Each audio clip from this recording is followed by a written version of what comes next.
माळेगाव कारखान्यात paint wash प्रकरणाचा हिशोब कोण देणार? निलंबन, राजीनामा आणि चौकशीचे प्रश्न. बिलातून पैशांची मागणी.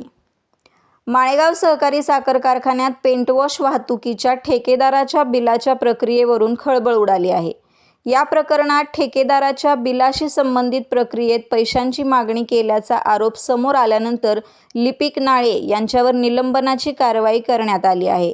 तर या प्रकरणाशी संबंधित असलेल्या जगदाळे यांनी राजीनामा दिल्याची माहिती समोर आली आहे. कारखान्यातील पेंट वॉश शेतकऱ्यांना उपलब्ध करून दिला जात असल्याचे सांगितले जाते. तसेच त्याची वाहतूकही केली जाते.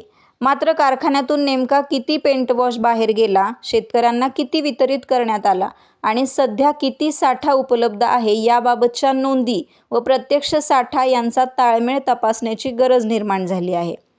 ठेकेदार आटोळे यांच्या पेंट वॉश वाहतूक बिलाची प्रक्रिया अकाउंट विभागामार्फत संचालक मंडळासमोर आली होती.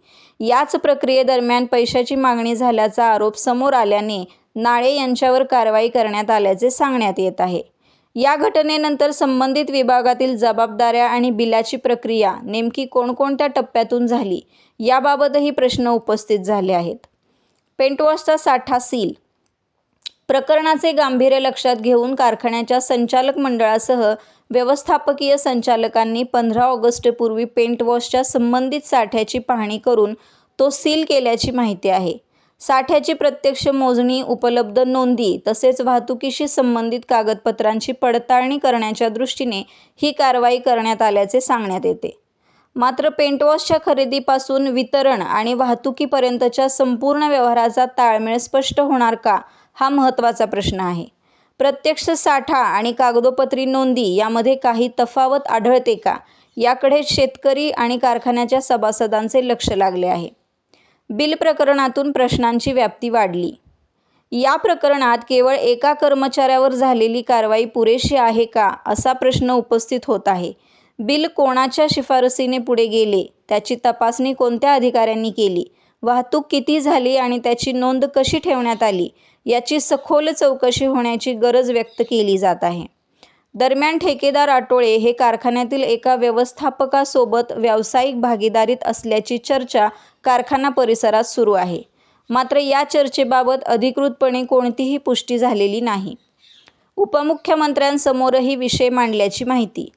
या प्रकरणाची चौकशी उपमुख्यमंत्र्यांसमोर झाल्याचे काही संचालकांनी सांगितल्याची माहिती आहे. तसेच स्वाभिमानी शेतकरी संघटनेचे नेते राजू शेट्टी यांच्यासमोरही हा विषय मांडण्यात आल्याचे सांगितले जात आहे. त्यामुळे प्रकरणाची व्याप्ती कारखान्याच्या अंतर्गत चौकशी पलीकडे जाण्याची शक्यता व्यक्त होत आहे. शेतकऱ्यांसाठीच्या पेंट वॉशचा हिशोब महत्त्वाचा. शेतकऱ्यांसाठी वापरल्या जाणाऱ्या पेंट वॉशच्या प्रत्येक आवकजावकेची आणि वितरणाची नोंद व्यवस्थित असणे अपेक्षित आहे. किती माल खरेदी करण्यात आला, किती वितरित झाला, किती वाहतूक करण्यात आली आणि किती साठा शिल्लक आहे याचा स्पष्ट ताळमेळ तपासणे आवश्यक आहे. नाळे यांचे निलंबन, जगदाळे यांचा राजीनामा आणि पेंट वॉशचा साठा सील करण्याची कारवाई झाल्यानंतर आता या प्रकरणाच्या सखोल चौकशीच्या अहवालाकडे सर्वांचे लक्ष लागले आहे. चौकशीत नेमके काय निष्पन्न होते आणि जबाबदारी निश्चित झाल्यानंतर पुढील कारवाई कोणावर होते हे पाहणे महत्त्वाचे ठरणार आहे. साहेब, राज्याच्या उपमुख्यमंत्री यांच्या ताब्यात असणाऱ्या कारखान्याच्या डिस्टिलरीला अचानक सील करण्यात आले. बारामतीत टाचणी पडली तरी आपल्याला सर्व माहिती मिळते कारखान्यांमध्ये. मग ह्या डिस्टिलरीबाबत आपल्याकडे कोणती माहिती? नाही, मला काहीच माहिती नाही. आत्ताच मला माहिती मिळाली. कुठल्या कारखान्याला? आपल्या शेतकरी संघटनेच्या काही लोकांनी तिथे जाऊन आंदोलन देखील करण्याचा प्रयत्न केला. माळेगाव कारखान्याच्या बाबतीत जे आपण सांगितलं ती वस्तुस्थिती बरोबर आहे. ती डिस्टिलरी सील केली.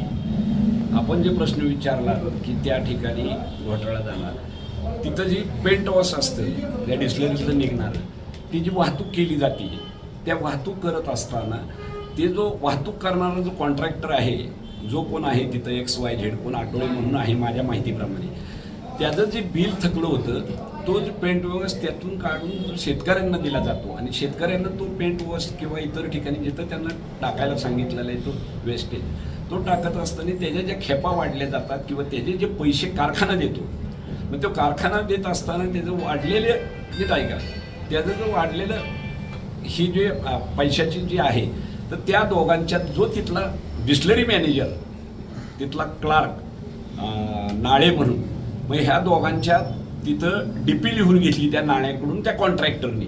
मग ती डीपी लिहून घेतल्यानंतर त्यावर जी सही पाहिजे होती ती सही कुणाची केली हे काही माहीत नाही. तिथं त्या जगदाळीची सही आहे असं त्यांनी सांगितलं, एमडीची सही असं सांगितलं.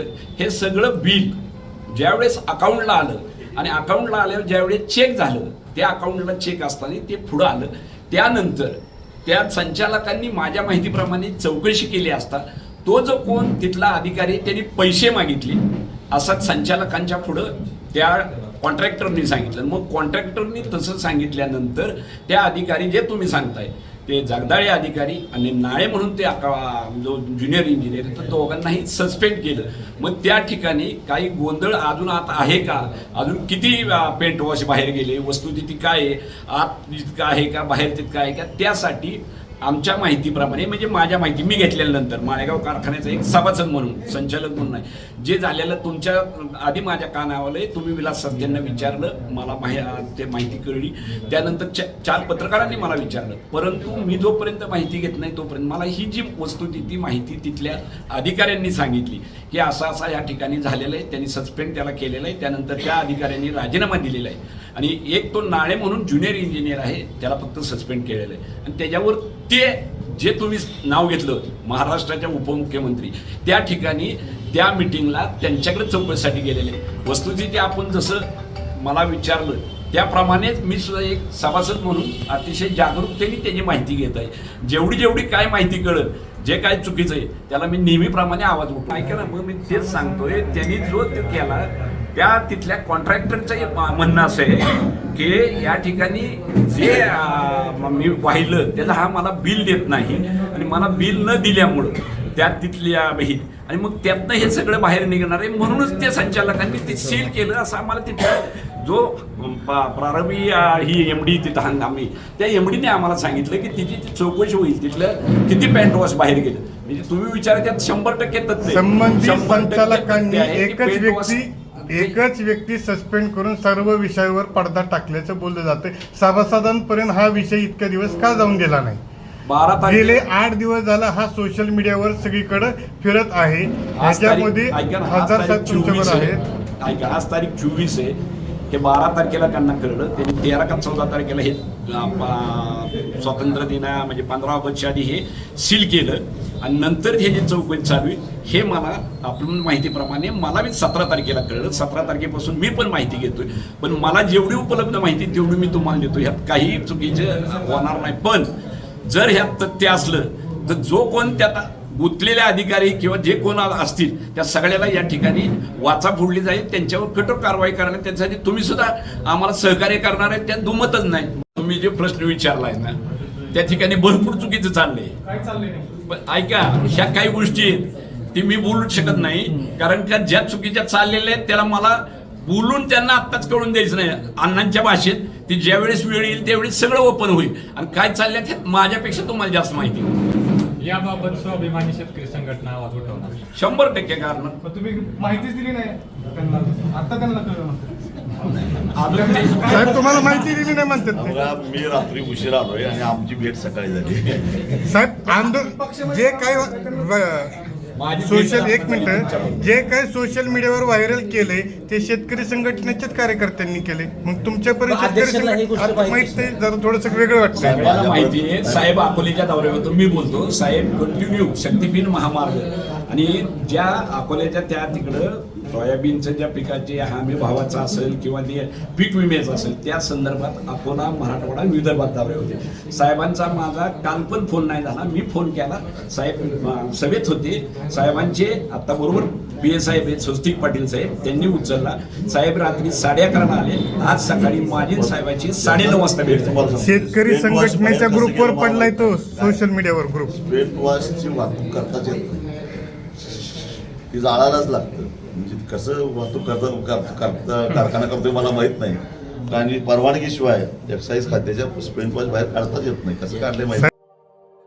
अशाच नवनवीन बातम्या पाहण्यासाठी बारामती वार्तापत्र चॅनलला लाईक करा, शेअर करा, सबस्क्राईब करा आणि बेल आयकॉन प्रेस करा.